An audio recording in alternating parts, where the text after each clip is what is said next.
Hey, this is Sasha. Thanks for joining me in today's video. And what we're going to talk about today is, should you focus on building your audience first or creating your video course? So stay tuned. I'll share with you some insight in this episode.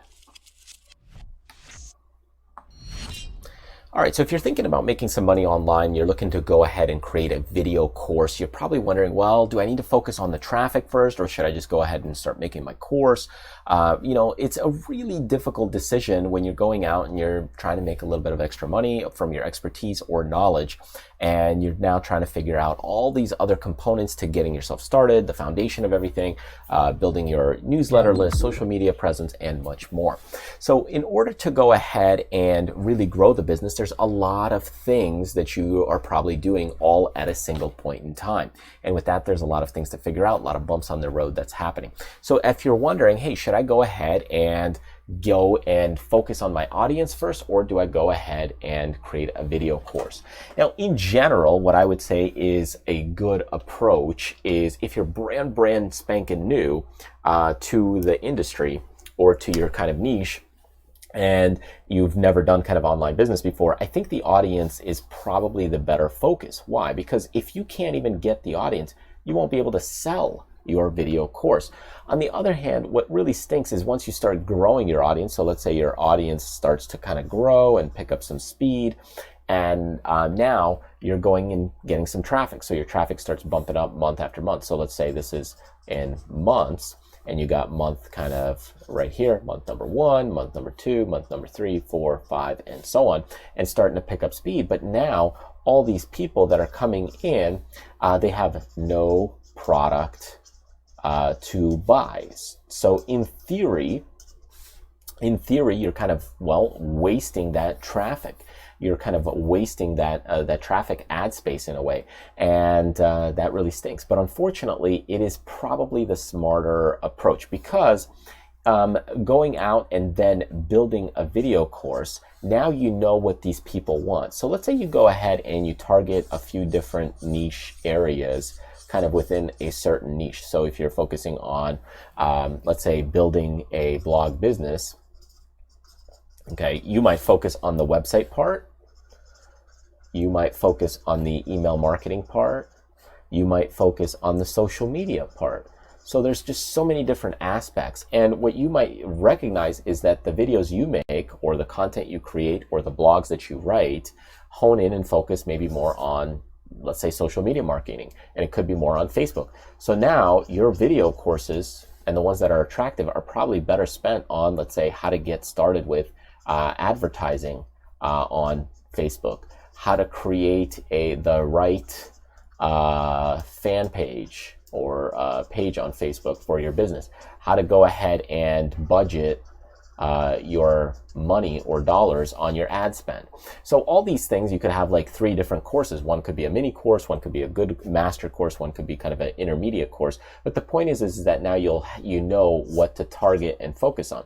If you went ahead and focused on email marketing and you're getting a lot of people who are interested in Facebook ads, well, in that case, they just don't work well together. Now, it's a different story if you're already planning out some things and some aspects of your course. Like, let's say you're building out like a course library, and you already know that, hey, I'm going to have some of these courses. And I've done that with some products. It's like, hey, I want to have this product no matter what. I want to have that product no matter what. Because even if it doesn't sell, I will use it as a bonus for this product, because I'm working on a bundle. I'm working on my suite, or kind of, let's say, my flagship product. And that could be an approach that you take. But be careful that if you focus on the video course and it doesn't succeed, then understand that you shouldn't be too disappointed. So instead, you need to look at the bigger picture, because if it doesn't succeed, what's your next plan? Because for me, if I'm working on, let's say, 3 or 4 or 5 courses, if one doesn't succeed, then in that case, you know that you could use it as a bonus. So for example, right now, at the time of filming this video, I am working on some of these YouTube courses. I'm also working, they're all slowly in production depending on the content that I have available and the filming that I have available planned out. And I'm also working on a couple of different courses here for the blog courses. And I know that I want to create these courses anyway, no matter what. And the thing is let's say this content creator course doesn't do so well. Well, in that case, I'll use it as a bonus for maybe planning a blog business. I already have a plan in mind. Let's say the pin designer course on its own doesn't do so well. Well, in that case, I will throw it in as a bonus for the masterclass, for the Pinterest masterclass course. So you could see how planning it out, you're thinking about it, well, what else can I throw in there as maybe a bonus, an upsell, that kind of thing, to build it out as more of a flagship or a bundle or something along those lines. And that's really what you need to think about. But oftentimes focusing on the audience side is a smarter approach, because now you know what they're looking for and then you build a product for the audience. However, if you do go ahead and build the course first, it could allow you to go ahead and capture even just 1 or 2 sales. It can really boost your stamina. It can boost your motivation. It can boost, a lot of different things for you to just drive forward, because hey, you're getting a sale here and there and it's starting to fuel your business rather than you taking money out of your pocket and trying to run the business. It's actually now your business is starting to funnel and fuel you. So it really just depends on what you want to do, but just be careful, because now if you're focusing on your the video course side of things, you might be spending, let's say, 6 months on your first course only to go ahead and get back very little on your return on time. So that's what I want you to think about, is what is your return on time? In other words, investment and cost. Is it going to be worth it? Whereas if you spend that initial time right at the beginning and you focus on building the audience, because now you can go ahead and ramp things up, and maybe with a bigger audience, by launching the right course, you could have a higher chance or degree of success. So that could be the better approach. But again, I'm not saying you can't build a course first or work on building a video course. It's just that if you do that, think of the long game in mind. And are you the type of person that's willing to stick with it for 2 or 3 years, or use that course as a freebie, giveaway, or upsell? If that's the case, by all means, make all the courses you want at the beginning and work on them as you see fit or need. But if you actually want it strategic, the proper approach is go ahead and make sure that you understand your audience crystal clearly.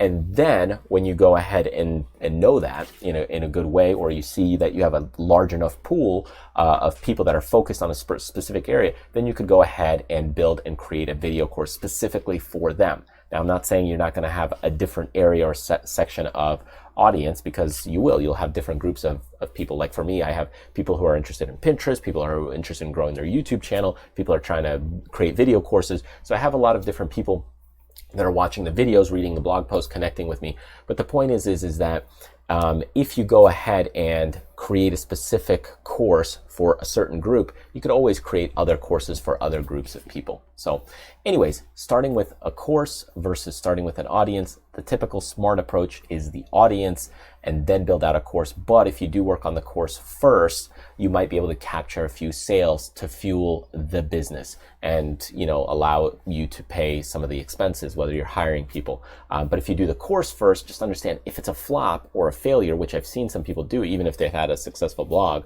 sometimes even then the course is a flop. You might just need to use it as a giveaway, promo, upsell, bonus, that kind of thing, to be able to collect and generate maybe more leads for the next project and the next project and the next project. It's one of the reasons why, as you can see, all these courses that I have right here that I'm in progress and working on creating, it's the same reason why here with my other business, if you look at the investment side of things, why I have so many courses, just because over time, I know that there's going to be another one, and I know there's going to be another one. I'm just building my library, an arsenal of courses. I'm quick at it. I'm good at it for creating them. People enjoy them. I've seen them work, and they're detailed, right? It's not just like a 2-3 hour course. Many of these courses are much longer and in depth. So I've noticed that's what people like about my items and my information, is that it's just detailed and to the point.